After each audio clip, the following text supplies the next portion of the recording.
Une semaine d'actualité sociopolitique qui se décrypte sur Eusao TV. Chers amis internautes, bonjour.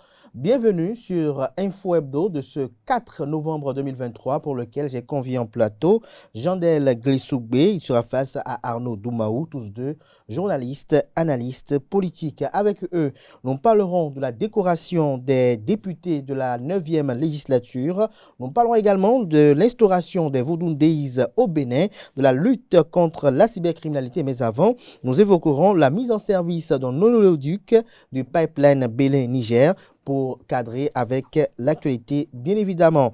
Sans plus tarder, juste après l'instant pub sur Info Hebdo, on se retrouve pour le décryptage.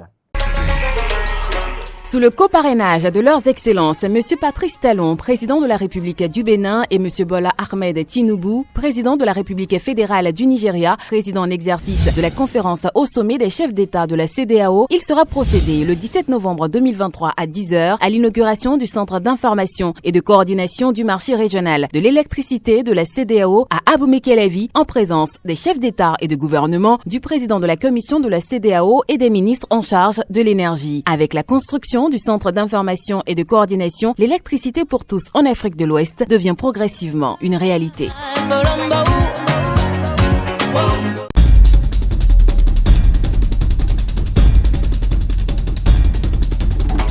Le décryptage, comme je l'annonçais à l'entame de cette émission, Jandel Glessougbe, bonjour. Bonjour Kader. Merci d'être à nos côtés ce matin. Arnaud Doumaou, bonjour. Bonjour cher ami Kader. Merci d'être là, ça fait un bail. Vraiment. Un sacré bail. Alors Jandel Glessougbe, il y a cela quelques jours, les députés de la 9e législature ont été décorés au palais des gouverneurs. Est-ce que selon vous, c'est trop tôt ou c'est une décoration bien méritée? Merci. Je crois que lorsqu'on parle de décoration, une distinction, cela se mérite. Et lorsque tu reçois une décoration, cela a une signification. Ça veut dire que tu as rendu un service, tu as fait quelque chose. On t'a distingué parce qu'on est allé te dénicher, parce qu'au regard de ton travail, ton engagement, on est arrivé à dire « Ah, celui-là, il mérite qu'on lui reconnaisse ses efforts. » Pour moi, cela n'engage que moi, c'était trop tôt. Trop tôt. Pourquoi? Parce que cette mandature-là, il n'a même pas encore fait 12 mois. Il n'a même pas encore fait 1 an. Et donc, je me pose une question. C'est vrai, j'ai des amis, des compagnons qui ont été décorés. C'est beau, c'est bon à voir. Mais au regard de quoi? Quels sont les critères sur lesquels, déjà en moins de 12 mois, on peut estimer que cette législature, parce que c'est les 108, mis à part le président Vlavono, qui a déjà reçu sa distinction il y a déjà quelques mois en amont. Et donc, les 108 ont été décorés et selon les grades dans l'ordre national du Bénin. C'est beau, mais je suis resté un peu perplexe sur les réelles motivations. C'est vrai que cela fait partie du pouvoir discrétionnaire du chef de l'État qui, à un moment donné, peut décider qui on peut décorer. Pour nous, analystes de loin, on s'est posé juste une question. En 12 mois, quelle a été la mission républicaine, le combat que les députés ont mené au service du peuple pour qu'on puisse leur donner cette distinction-là? Sinon... Grosse interrogation. Peut-être que Arnaud Doumaou en a la réponse. Est-ce trop tôt également pour vous, cette distinction? Oui, je partage ce point de vue de Jandel, tout en faisant observer d'abord que c'est la loi qui prévoit que les membres des institutions, dès leur entrée en fonction, soient décorés.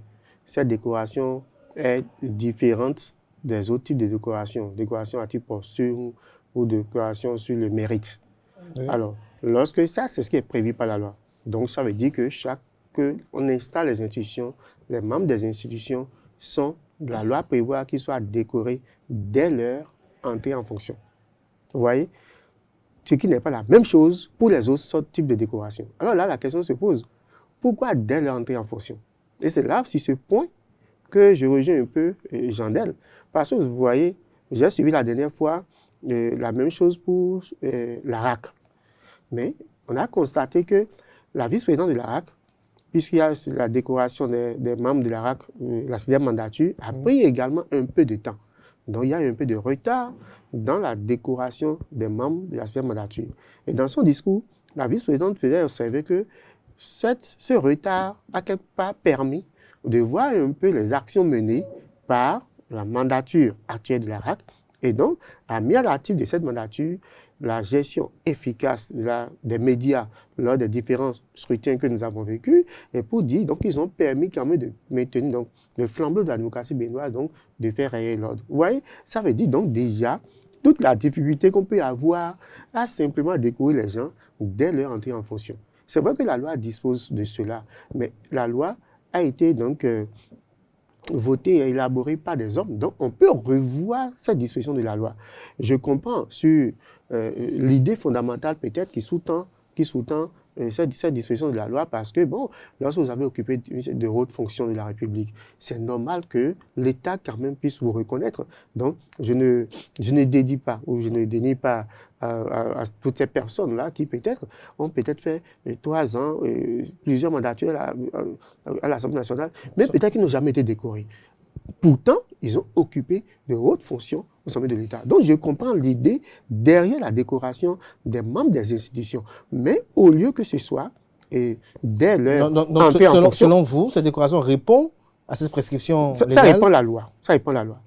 Mais au lieu que ce soit, peut-être dès leur entrée en fonction, ça peut être à la fin de leur fonction.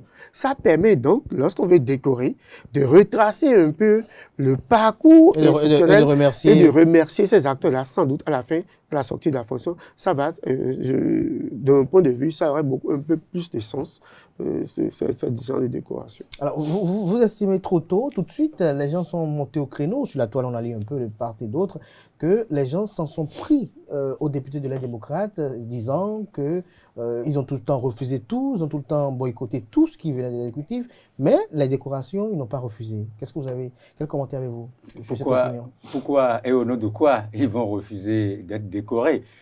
Si on a estimé que, selon la loi, les 108 députés doivent recevoir cette distinction-là, le problème à ce niveau, c'est que j'estime, comme l'a dit Arnaud, on n'a rien contre quand on arrive à reconnaître le mérite des membres d'une institution. Mais, dès l'entrée en fonction, on se base sur quoi? Mais une distinction, c'est un mérite. Et donc, pour moi, lorsqu'on estime que... Ils ne sont pas méritants, selon vous? Non, on ne peut pas mériter une distinction parce que j'entre en fonction. Je suis désolé. Non. Le mérite vient après un acte. Si c'était le 12 février 2023, si c'était ce jour-là qu'on décorait les 108 députés, c'est au regard de quoi? Qu'est-ce qu'ils ont fait? Il n'y a aucun mérite. Absolument aucun mérite. Pourtant, c'est ce que la loi prévoit. Non, la loi dit dès leur entrée en fonction. C'est une incongruité totale. Parce que quand je prends le cas de la RAC, ça se comprend. Même si c'est intervenu avec un retard, c'est ce qui devrait être fait. Attendre au moins d'1 an de la fin de la mandature de l'institution. Ça permet de retracer tout ce qui a été fait depuis le début jusqu'au moment où la distinction intervient. Mais quand c'est au début de la mandature, pour moi, c'est-à-dire on est en train de désacraliser un tant soit peu la valeur que l'on peut accorder à une distinction. Une distinction dans l'ordre national. Arnaud Douaron, un petit commentaire sur ce sujet je suis tout à fait d'accord. Je pense qu'on peut revoir la loi, sur en tout cas cette disposition de la loi, peut-être ce soit à 1 an, comme le disait Jandel, ou carrément à la fin de la fonction, mais je reconnais tout au moins, derrière l'idée, c'est de reconnaître le mérite de ceux qui occupent de hautes fonctions au sommet de l'État. Parce que vous avez peut-être été membre de la Cour constitutionnelle, membre de l'Assemblée nationale, vous avez été occupé de quelle haute fonction et vous ne recevez aucune distinction. Donc l'idée derrière... Encore qu'il faut préciser que ces distinctions-là sont catégorisées. Oui, elles sont catégorisées. Elles sont catégorisées. Et il ne faut pas confondre ces distinctions avec les autres distinctions. Lorsque vous êtes un fonctionnaire ordinaire, lorsque vous avez quand même servi l'État à un certain niveau, après, je crois qu'on envoie des fiches dans les administrations pour voir les fonctionnaires qui ont du mérite et puis l'État reconnaît le mérite de ceux-là. Mais il ne faut pas que les gens se sentent frustrés parce qu'on a décoré peut-être aujourd'hui ceux-là qui sont membres de l'Assemblée nationale parce que les gens ont tout fait d'oublier. Encore qu'à ce niveau, ils sentent que les gens ont tout fait d'oublier. Certains ont eu d'autres distinctions. Oui, certains avaient des distinctions avant cela. Il faut évoluer en grade. Ils vont évoluer. Et les gens ont tout fait d'oublier également que les membres de la RAC, il n'y a pas si longtemps que ça, il y a juste quelques semaines, ont été distingués sur la base de la même loi. Donc, il faut revoir peut-être le fait que ce soit dès leur entrée en fonction ou permettre donc de retracer le parcours des actes. Et concernant les démocrates, je crois que c'est un faux débat. Lorsque on dit que C'est comme s'il leur demandait, mais non, vous ne devez pas aller siéger à l'Assemblée nationale. Est-ce que la loi a prévu? Peut-être que ceux qui le disent sont en cohérence avec leur volonté de rejeter toute initiative de la majorité présidentielle. Et donc, ça, c'est un autre débat. C'est un autre débat. C'est un autre débat. La loi dit que vous avez droit peut-être à un salaire. Et puis, on dit, mais non, quand vous êtes des démocrates, ne percevez pas votre salaire. Ça pose un problème. Ça pose véritablement un problème. Je crois que la loi dit simplement que les membres des institutions sont décorés dès l'entrée en fonction. Donc, il est de bon temps que les députés de la démocrate se plient à cette exigence de la loi pour être des légalistes, bien évidemment.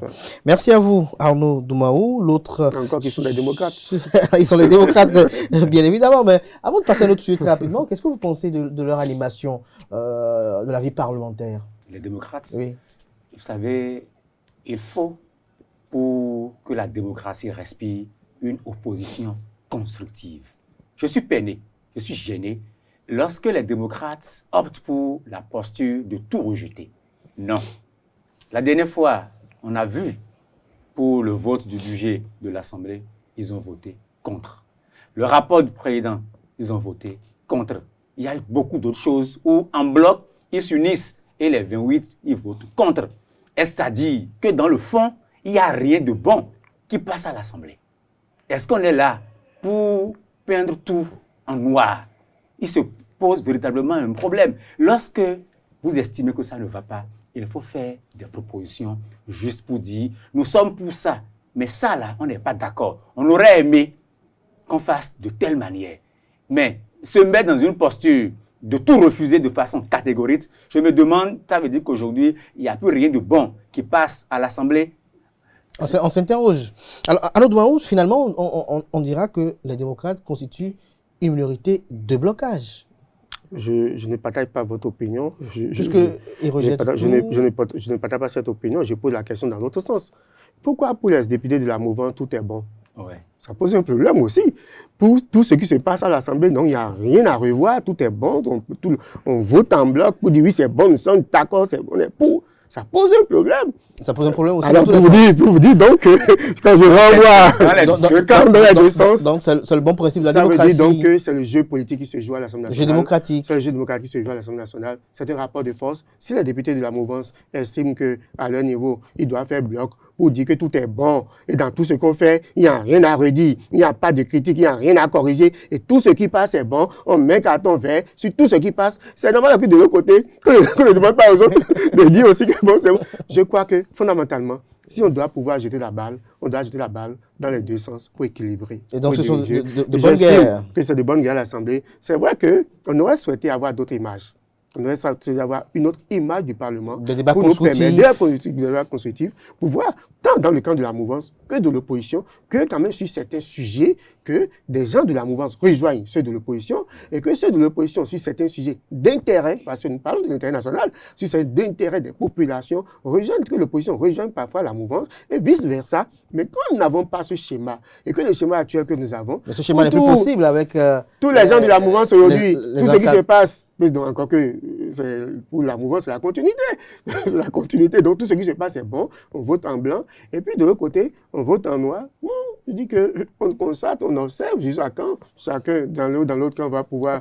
Un petit commentaire, Jean-Delgue Dessougué? Non, je crois que les députés de l'opposition, malgré qu'ils votent contre, ça n'empêche pas l'évolution de l'Assemblée nationale. C'est-à-dire, le fait qu'ils ont voté contre, par exemple, le budget, ça a été adopté parce qu'ils sont minoritaires. Et donc, c'est en cela qu'ils doivent revoir un peu leur copie. On ne leur demande pas d'applaudir, c'est des pieds et des mains, mais dans le même sens aussi, comme l'a dit Arnaud, est-ce que tout ce qui se passe à l'Assemblée est bon pour les deux blocs de la mouvance, l'EP et le BR? Nous sommes en politique, mais on a essayé de caricaturer la mandature précédente pour dire qu'il n'y a que les mouvanciers. Mais j'aurais aimé plus avoir un débat de haut niveau à l'Assemblée. C'est vrai que ça vient, mais ça prend du temps. Ça prend du temps. Lorsqu'on dit un Parlement, on sait ce que cela vaut. Mais lorsque le Parlement doit tout le temps aller dans le même sens que l'exécutif, il se pose véritablement un problème. Donc, nous espérons, c'est vrai, c'est un Parlement transitoire, 3 ans, qu'avant 2026, on pourra réellement redorer ce blason-là de l'Assemblée qu'on avait eu dans un passé récent, il y a quelques années Il y a quelques éléments. Arnaud Mahout, rapidement pour boucler cette page avec l'Assemblée nationale, on sait que l'un des engagements majeurs, si on peut le dire ainsi, des députés des démocrates, c'est d'obtenir la libération de Réki Amadougou, de Joël Frédéric Aïvo et compagnie, et par ricochet aussi le retour de leurs camarades qui se retrouvent en porte-à-faux avec la loi. Alors, on sait que le nombre de députés des démocrates ne peuvent pas faire passer une telle législation au niveau de l'Assemblée nationale. Alors voilà qu'ils ne veulent pas, on a comme l'impression, on a ce ressenti qu'ils ne veulent pas avoir d'acquaintance à la limite incestueuse avec ceux de la majorité présidentielle. Alors pensez-vous que leur idéal sera concrétisé un jour? Je ne suis pas député. Je ne suis pas député. Et mais en lisant entre les lignes? Non, je ne dis pas. C'est ça, j'essaie de vous faire voir que lorsque chacun est campé sur sa position, pourquoi voulez-vous forcément que ce soit les autres, du fait qu'ils soient minoritaires, reculent et disent, bon voilà, on se met à genoux. C'est même du fait qu'ils soient minoritaires qu'ils sont obligés de faire beaucoup de bruit pour se faire remarquer. Ouais, généralement, on dit que les personnes d'une certaine taille font beaucoup de bruit pour se faire remarquer. Donc, comme ils sont minoritaires, ils doivent faire assez de bruit. Pour se faire remarquer, d'ailleurs. Donc, ouais, je pour dire que si des deux camps, au niveau de chaque camp, on est campé sur sa position. Et le débat que vous soulevez là, c'est un débat qui dépasse l'Assemblée nationale. C'est un débat qui existait avant l'installation de ce Parlement-là. Et dans ce Parlement... Mais les députés ont pris comme terme de campagne... Il y a un chef de la mouvance. Il n'y a que le chef de l'État. Je crois que ce débat est au-dessus des députés actuels du Parlement et de la mouvance à l'Assemblée nationale. Puisque ces députés répondent à un chef, tirent leur prérogative ou leur, qu'on appelle la légitimité de l'existence de régime, et sont fidèles à ce régime-là du fait qu'ils votent à 200% pour ce régime au Parlement. Alors donc, vous pensez que c'est au Parlement que ce débat va se jouer? Je crois que c'est un débat c'est un débat qui dépasse le Parlement. De mon point de vue, c'est un débat par rapport au chef de la mouvance et peut-être sans doute au parti d'opposition. Jean-Del Guessougou, je retourne vers vous. Je voulais savoir, est-ce que pour vous, la mouvance va se décider à rendre l'appareil aux députés de la minorité lorsqu'ils auront des initiatives de loi? Non, je crois que les députés de la mouvance ne pourront rien faire qui ira contre la volonté de leur leader charismatique. Okay. Parce que les députés de la démocrate ont quand même proposé... Et aussi ne feront rien contre la volonté de leur leader charismatique aussi. Donc, c'est ça. C'est pour ça que je rejoins Arnaud. La libération de ces détenus-là, c'est un problème politique. Et pour régler un problème politique, il faut aller chercher une solution politique. Et cette solution politique-là, le détenteur de la carte aujourd'hui, c'est deux personnes. Patrice Talon, Boni Yahi. Merci, très belle conclusion. On va aborder à présent le sujet suivant, c'est l'instauration des Vodou Days. Je me retourne vers Arnaud Mahout pour savoir les Vodou Days qui sont aujourd'hui instaurés en République du Bénin pour davantage promouvoir le tourisme religieux. Est-ce que pour vous, cela serait porteur d'avenir et d'espérance? Oui, tout à fait. Je crois que la culture aujourd'hui, c'est ce que nous avons le plus à vendre. En tout cas, le Bénin a de plus à vendre aujourd'hui, parce que vous savez que nous avons une économie essentiellement fiscale. Et donc, nous n'avons pas de gisement digne de ce nom-là pour donc porter notre économie, l'économie nationale. Donc, le Bénin a beaucoup plus intérêt à mettre au devant son patrimoine culturel et touristique. Et donc, instaurer la prise d'initiative dans ce sens ne peut être que saluer. Parce qu'il y a beaucoup d'aménagements qui se font par rapport à Ouida surtout, notamment à Ouida. Et donc, lorsqu'on instaure les Vodou Days, sans doute que c'est pour renforcer, pour qu'on appelle, je crois que dans le jargon économique, on parle de rentabiliser, c'est pas les investissements qui se font, parce que lorsque vous mettez toute cette infrastructure touristique, tout cela en place, et lorsqu'il n'y a pas des entrées, il n'y a pas des devis, ça pose problème. Puis c'est de lourds investissements que l'État fait pour quand même installer toutes ces infrastructures, notamment par rapport à Ouida. Donc, je crois que c'est de bon ton qu'on puisse avoir de telles initiatives. Est-ce que c'était prévisible, selon vous, avec tout le programme que le gouvernement a réservé pour la promotion de la culture de la destination Bénin? Est-ce que pour vous, c'était prévisible qu'il y ait eu une promotion de jours touristiques autour, par exemple, du Vaudou? Oui, je crois que tout ça, ça fait partie du programme. Ça se voyait entre les lignes autrefois. Ça se voyait. Vous avez vu, il y a eu le retour des biens, c'est-à-dire culturels, dans ce pays, sous l'impulsion du chef de l'État. Et le Bénin a quoi? Qu'est-ce que nous avons à vendre à l'extérieur? Quand on dit le Bénin, dans certains pays en Europe, on caricature le Bénin comme quoi? C'est le pays du vaudou. Et donc, si nous laissons ça de côté, nous n'avons plus rien de bon à vendre à ceux qui viennent vers nous. C'est pour ça que, au-delà de tout, c'est vrai que ceux qui sont garants de notre tradition, pour eux, il y a des choses qu'on ne peut pas exposer. Mais ce qu'on peut exposer pour rentabiliser, sortons ça. Il faut exposer, il faut vendre.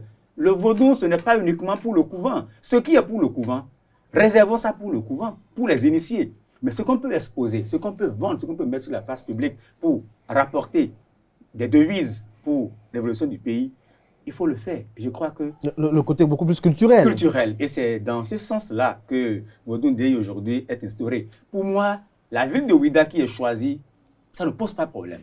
Parce que la fête de Vodou qui est instaurée aujourd'hui, je pense qu'on se dit que c'est l'appel de 92, c'est l'appel de Ouida. C'est Ouida que cela a démarré par Ouida.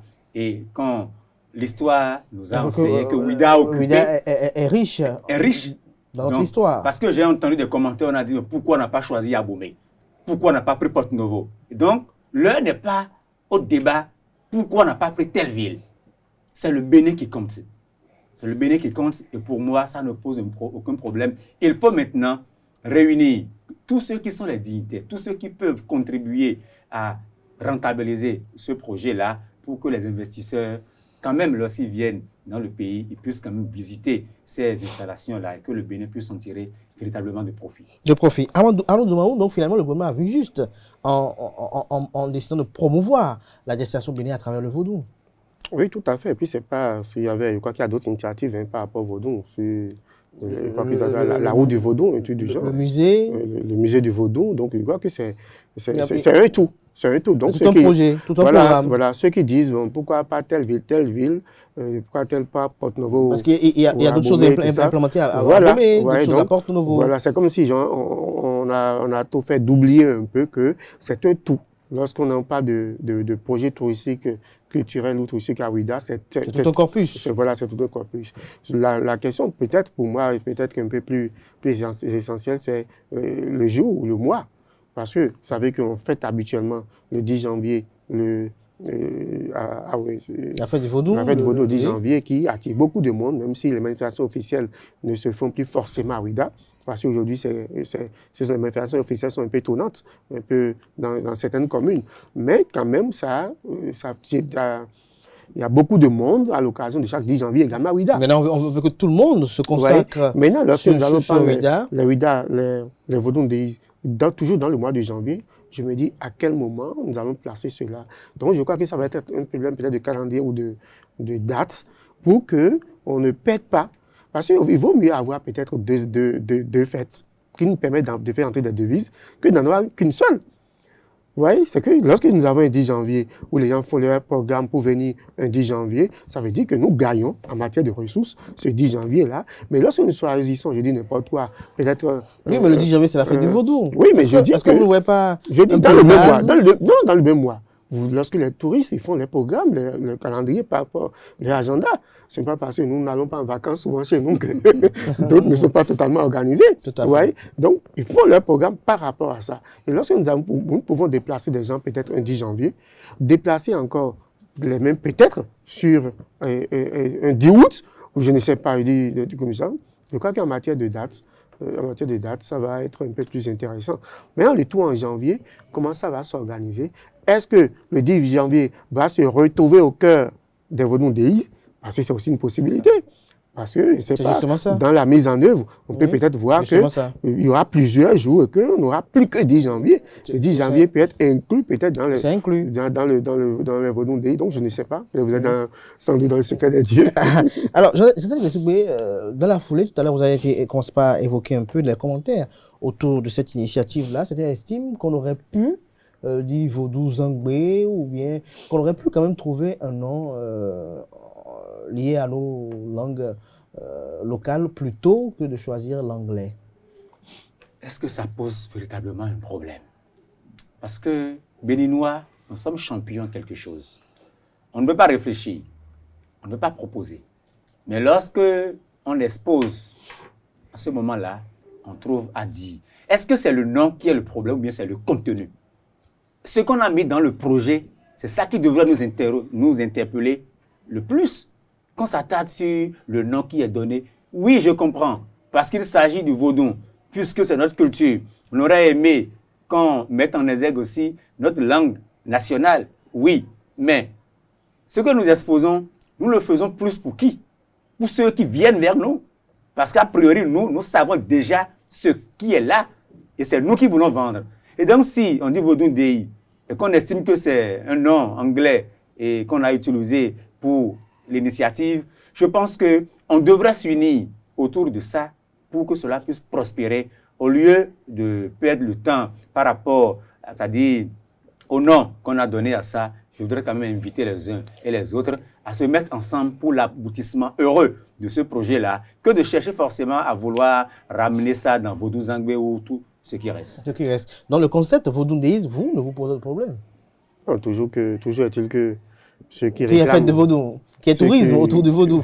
C'est quoi? C'est le résultat qui compte, mais ceux qui souhaitent quand même qu'il y ait un nom, c'est que ça manque d'originalité, je vais dire. Vodou Days, ça manque d'originalité. C'est vrai que le génie béninois peut mieux faire en matière de nom si on veut choisir un nom qui va peut-être porter notre identité. Plus retentissant. Plus retentissant. Lorsque nous parlons des Amazones, par exemple, vous voyez, on s'y retrouve. On s'y retrouve beaucoup plus. Vous voyez, chacun s'y retrouve. Et donc, Vodou Days, lorsqu'on dit n'importe quoi vaudou, on s'y retrouve aussi. Non, c'est quoi que c'est. Si on va marquer un peu plus, vous voyez, je dis que ça manque un peu du génie béninois, mais si nous savons mieux faire que ça. Mais bon, si le résultat peut suivre, c'est l'essentiel. Mais ceux qui pensent quand même qu'on peut dire autrement, ils n'ont pas tout à fait tort de mon point de vue. Mais il y aura du pain sur la planche parce que comment essayer de canaliser les émotions, canaliser tous ces dignitaires du culte vaudou à l'effet de produire des spectacles, des choses bien structurées pour ne pas qu'il y ait quand même de scandales culturels. Ce serait véritablement complexe. Non, je crois que tout s'organise à cet effet-là parce qu'il y a beaucoup de réformes déjà dans le domaine du vaudou. Que ce soit les rites culturels et tout, il y a une réorganisation totale aujourd'hui dans le domaine. Et je crois que c'est en amont. Il y a même un comité qui a été nommé par le chef de l'État à cet effet. Justement. Et donc, si déjà en amont on essaye de réformer un peu le secteur, c'est pour essayer quand même d'avoir une uniformisation sur les pratiques. Sur les pratiques, parce que la finalité, c'est la même chose. Hein. Mais l'autre te dira, ce n'est pas de cette manière qu'on le fait. Et donc, du coup, il faut arriver quand même à harmoniser avec les dignitaires pour que ceux qui viendront voir puissent, on ne retrouve pas sur le terrain une divergence.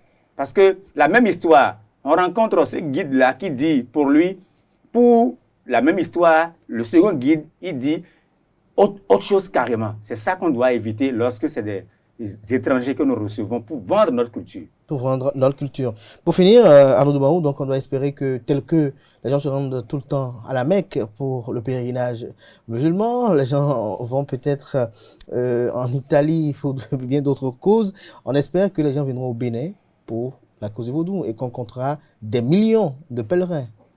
Oui, tout à fait. Hein, c'est le vœu. Et on souhaite également surtout qu'il y ait beaucoup plus, que le complexe hôtelier se développe vraiment par rapport Parce que ce que nous avons en matière de complexe hôtelier, déjà chez nous, ça laisse beaucoup à Il désirer. y en a un peu, hein, il y en a un peu, à Cotonou. Oui, vous parlez de Cotonou, nous parlons de Ouidah. Nous parlons de Ouidah et environ. Vous voyez, c'est compliqué. C'est compliqué lorsqu'on fait autant d'investissements au plan culturel, touristique à Ouidah et que les complexes hôteliers à Ouidah, aux alentours, on sait qu'il y en a quelques-uns, encore d'autres. Je crois qu'il y a beaucoup à faire dans ce domaine-là, parce que lorsque beaucoup vont venir, ils ne vont pas quitter chaque fois Cotonou pour aller à Ouidah. Il faut également qu'on puisse développer un complexe hôtelier digne de ce nom-là, à Ouidah et environ. À Ouidah et environ. Je reste avec vous, Arnaud Doumaou. On parlera très rapidement de la mise en service d'un oléoduc au Niger, dans le cas du pipeline Bénin-Niger. Vous avez suivi l'information de façon sommaire expéditive sur la toile. Il y a eu très peu d'informations là-dessus, mais est-ce une bonne nouvelle par rapport à ce projet-là où beaucoup de personnes nourrissaient des inquiétudes par rapport à sa survie avec ce qui opposait le Bénin et le Niger depuis le coup d'État? Oui, je crois que c'est tout l'intérêt de cette information-là. Lorsque vous entendez qu'on met en service un oléoduc géant au Niger dans un contexte de crise entre les deux pays, je crois qu'au moins on respire. On respire. C'est vrai que le directeur de cabinet du ministère des Mines nous disait que la gestion de la crise par rapport aux sanctions de la CEDEAO n'affecte pas la construction du pipeline Bénin-Niger.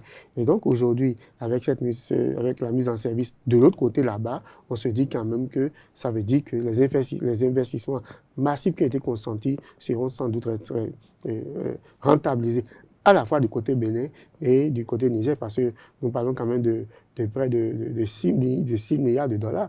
Vous voyez, donc c'est pas petite affaire. C'est pas des millions de dollars, mais des milliards. C'est pas petite affaire comme quelques de dollars, bien évidemment, vous précisez par rapport à ça. Alors, Jean-Daniel Blessoubé, lorsque l'on voit ceci, est-ce un signal à l'endroit du gouvernement béninois?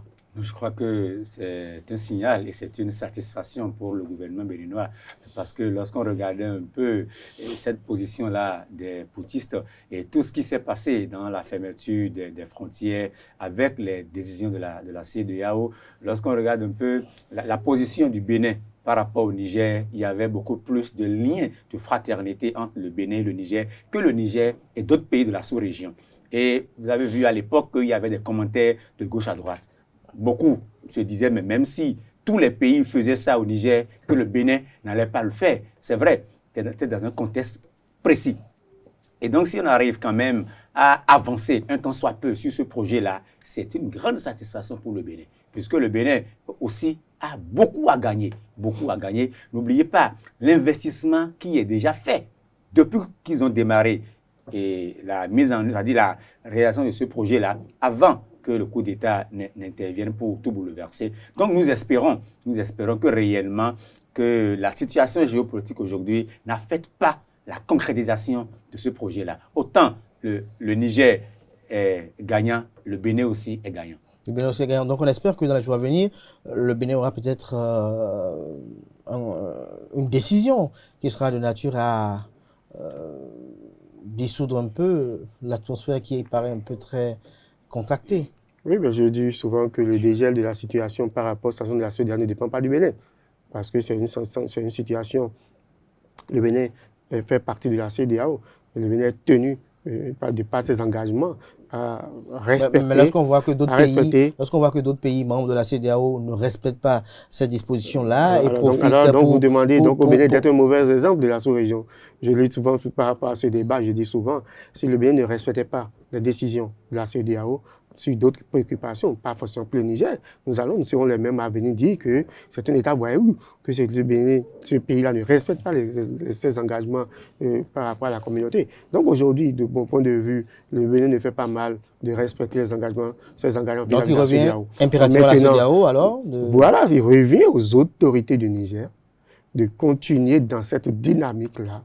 Parce que si aujourd'hui, après d'avoir monté les muscles aujourd'hui, on va mettre en service cet oléoduc là-bas de l'autre côté, quelque part, on prend de plus en plus conscience de ce que... Et on attend une réponse ici. On ne peut pas se passer de tous les autres pays de la communauté et juste se contenter du Mali et du Burkina Faso. Vous voyez, donc on prend de plus en plus conscience de cela. Donc, s'il revient de plus en plus à la junte au pouvoir, au Niger de continuer dans ce sens-là, dans cette dynamique-là, et de se rapprocher davantage de la communauté, parce que le monde aujourd'hui est un village et personne ne peut se dire, bon, nous allons vivre. Est-ce que vous avez également, Jandel, que la jeune doit chercher quand même à davantage, davantage un rapprochement avec Mais la CEDEAO? quel pays peut vivre en autarcie? Aucun pays. Et ce n'est pas parce que c'est les militaires qui sont au pouvoir qu'il faut aller se rallier avec des pays où c'est aussi des militaires qui sont au pouvoir. Non. Au-delà de tout, on doit respecter les engagements. Et l'État est une continuité.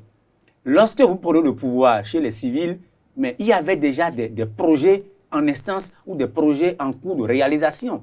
Il faut alors poursuivre pour le bien des populations à la base. Et donc, je crois que la junte au pouvoir doit ramener un peu la balle à terre et comprendre que les militaires peuvent rester au pouvoir pendant un temps, mais ils ne doivent pas tourner dos à la communauté dans laquelle ils sont membres. Ça, c'est vraiment impératif. C'est vraiment impératif. Alors, lorsqu'on y voit de près, donc, nous espérons que impérativement la CEDEAO prenne de bonnes décisions.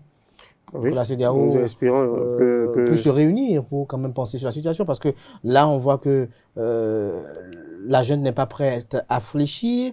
On voit également que la Sudan n'est pas prête à fléchir. Le peuple en souffre. Les produits de première nécessité prennent hausse de prix de part et d'autre, que ce soit au Bénin ou les produits qui viennent du Niger. Ceux qui viennent du Bénin aussi, là-bas aussi, on dit souvent que lorsque les éléphants se battent, ce sont les éléphants en pâtissent. Aujourd'hui, vous avez vu les recommandations même des États-Unis. On demande au Niger de se rapprocher davantage de la CEDEAO. Donc je crois que les autorités nigériennes aussi sont en train de comprendre la posture du début n'est plus la même aujourd'hui. Donc je crois que c'est pour ça qu'il dit fondamentalement qu'ils devaient travailler davantage à se rapprocher de la CEDEAO que de tenir et donc cette position de fermeté au début de leur prise de pouvoir. Merci à vous, Arnaud Doumaou. L'autre sujet qui nous réunit, c'est le dernier ce matin, c'est la lutte contre la cybercriminalité. C'est vrai, il se passe 2 semaines où les éléments de l'Office central de répression de la cybercriminalité montrent quand même de perspicacité et de travail en essayant d'aller les dénicher de part et d'autre ou qui se retrouvent sur le territoire national. Mais on a retrouvé chez un seul cybercriminel cette semaine 1146 4 SIM, 546 pièces d'identité chez un seul cybercriminel, Jandel Guessoubé. Lorsque vous, en tant que journaliste, vous avez eu cette information, quel a été votre état d'esprit? Non, je crois que ce qui se passe dans la lutte contre la cybercriminalité, ça sort de l'ordinaire. Et au-delà de la lutte, au-delà de ce qu'on retrouve chez les intéressés, on doit se poser une question. On doit entrer en nous-mêmes pour se demander où allons-nous? Que devient la société dans laquelle nous vivons? Quelle est la responsabilité de chaque citoyen, de chaque Béninois dans ce qui se passe? Parce que chez moi, on dit, ce n'est pas là où on est tombé qu'on regarde, mais c'est là où déjà on a cogné le pied contre quelque chose.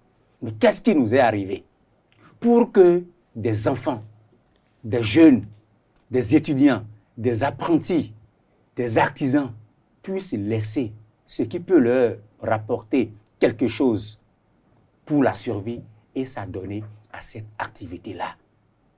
C'est cette réponse-là que nous devons essayer de chercher. Le gouvernement est dans son droit, je suis d'accord. C'est très bon ce qui se passe. Mais au-delà de ça, lorsque chaque semaine, on arrête des cybercriminels, quelle est la suite aux arrestations? On les envoie à la criette, 3 ans, 5 ans, 9 ans, 10 ans. La finalité. Un jeune de 18 ans à qui on donne 5 ans, la finalité. Mais lorsqu'il sortira. Au niveau de l'agence pénitentiaire, il y a quand même des programmes de réinsertion. Oui, non, je suis désolé. Mais quel programme de réinsertion pour les prisonniers au Bénin est effectif et nous avons vu ça porter ses fruits? Pour moi, il y a quelques mois, il y a un conseil des ministres où on a décidé d'aller en arrière et d'enseigner le respect du bien public, l'éducation, le civisme à nos enfants. Ça a manqué. L'éducation, aujourd'hui, ce n'est plus la même. L'éducation de nos parents, ce n'est plus la même aujourd'hui. C'est pour ça que je dis, au-delà du combat que nous menons, on doit retourner en arrière. Lorsque c'est des pères de famille, des mères de famille qui soutiennent les enfants, et son enfant mène l'activité, le papa est fier. Et il se dit que c'est grâce à ça que la famille vit. C'est grâce à ça que la famille est debout. Et le père n'a plus d'emploi depuis près d'une dizaine d'années. Et l'aîné, il est cybercriminel. Son jeune frère qui a eu le bac, on lui dit, toi, laisse tomber, tu finis tout, tu n'y a pas d'emploi au Bénin. Et le jeune frère le traîne dans ça. Moins d'1 an, il achète voiture, il construit maison. Le troisième garçon aussi voit que ça c'est un bon exemple. Qu'est-ce qu'il va faire? Il va suivre forcément. Il se pose un problème au-delà des arrestations. Il faut qu'on se retourne en arrière et qu'on se pose véritablement une question pour dire comment est-ce que nous allons éviter d'aller arrêter les cybercriminels. Ce fait, c'est comment nous allons faire pour les amener. Vous êtes d'accord avec moi que tout comme on les traque, c'est de la même façon que la police veille également contre les voleurs. Mais bien évidemment, c'est pour dire que les parents doivent jouer le rôle qui leur est destiné. Ça, c'est très important. C'est très important. Oui, Arnaud? Je crois que j'en ai été très inspiré sur la question. Je ne sais pas si j'étais mieux que lui. C'est 1146 4 SIM chez une seule personne, mais on dit bien 1146 4 SIM. Moi, personnellement, le chiffre m'a véritablement interpellé lorsque je faisais la une des journaux. J'ai vu le chiffre à la une du journal Le Télégramme, ça m'a fait un petit tic. 1146 4 SIM, 546 pièces d'identité. Je me suis demandé où est-ce qu'il les a trouvées, comment il les trouve. Parce que il fait un agrément. Avec ça, ça pose également un autre problème de l'usurpation des identités et de bien d'autres choses. Vraiment, c'est vraiment dommage. Et puis, lorsque vous regardez, c'est pourquoi de plus en plus on se pose la question, quelle est l'efficacité des arrestations aujourd'hui? Lorsque nous jetons en prison des jeunes de 25 ans, de 22 ans, condamnés à 10 ans, 20 ans de prison, des milliers de jeunes. Je ne sais pas si l'État, si au niveau de l'État, on y pense véritablement. Mais ils ont été en conflit avec la loi d'abord. Il faut le reconnaître d'abord. Ils sont en conflit avec la loi, d'accord. Oui. Mais quelle est l'efficacité de cette disposition-là, de cette mesure que nous prenons aujourd'hui? Mais est-ce qu'à votre niveau... Vous n'avez pas envie de m'écouter? Non, j'ai bien envie de vous écouter. Mais est-ce qu'à votre niveau également, Arnaud Douaron, vous vous posez la question de savoir comment se fait-il que, malgré la traque affichée, la volonté, la détermination du régime à bannir la cybercriminalité du pays, comment se fait-il que malgré tout cela, malgré la kyrielle d'arrestations, il y en a encore qui poursuivent ces activités-là? Vous me rejoignez, c'est ce que je disais. C'est vrai, parler de l'efficacité de cette mesure-là. Est-ce que vous pensez une minute que je ne suis pas en accord avec le gouvernement par rapport à ces arrestations-là, par rapport à ces tracts-là? Bien sûr. Mais lorsque nous prenons cette mesure-là, à un moment donné, il faut évaluer pour voir, mais ces jeunes-là, 30 ans, 25 ans, la majorité souvent dans l'âge de la trentaine, 22, 23, 24, 25 ans, 30 ans, que nous jetons en prison pour 10 ans, 20 ans de leur vie. Aujourd'hui, il faut qu'on puisse s'asseoir pour dire qu'est-ce qu'on fait en amont pour empêcher que cela arrive. Et c'est ça ce qu'il faut faire en amont. C'est pour ça que tantôt, Jean-Del parlait de la responsabilité des parents, parler de programmes à mettre peut-être en place pour la récupération de ces jeunes-là, ou peut-être de la question, de l'épineuse question de l'emploi chez nous. Parce que vous savez, c'est vrai qu'au-delà de tout, on dit que ceux qui travaillent trouvent de l'emploi, mais nous avons un problème d'emploi dans nos pays africains. Le bien n'est pas le seul. Donc aujourd'hui, si vous me laissez finir sur la question, aujourd'hui, au-delà donc de la traque, il faut qu'on puisse s'asseoir pour penser, sortir un programme véritablement pour pouvoir régler la question. Autrement, nous allons poursuivre, nous allons continuer. Vous voyez, malgré tout ce que nous avons connu ces dernières années, ou ces derniers mois, où on a arrêté des centaines de jeunes qui sont en prison.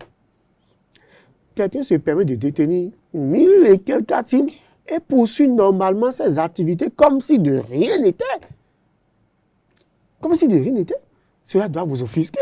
Et au niveau de l'État, on va se poser beaucoup de questions. C'est pas parce qu'on brûle les voleurs, il y en a qui sont soumis à la limite populaire, on en arrête, mais pourtant, les voleurs continuent à voler. Est-ce qu'à notre niveau, Jean-Jacques Glissoué, est-ce qu'on n'a pas comme l'impression que l'on banalise un peu le crime, que représente la cybercriminalité, à telle enseigne qu'on minimise un peu les dégâts, parce que les personnes dépouillées, il y en a qui meurent automatiquement, il y en a qui se suicident, il y en a qui voient une vie bâtie à la sueur de leur front être ruinés parce qu'ils ont été dépouillés, peut-être par une offre mirobolante, mais qui était fausse et autres. Alors, est-ce qu'à notre niveau aussi, quelque part, on ne banalise pas la gravité du drame?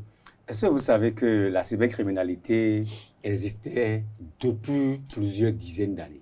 Bien sûr. Depuis plusieurs dizaines d'années.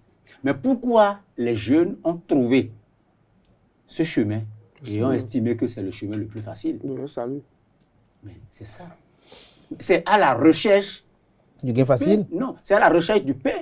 Du pain ou du gain facile? Non, non, ce n'est pas ça d'abord.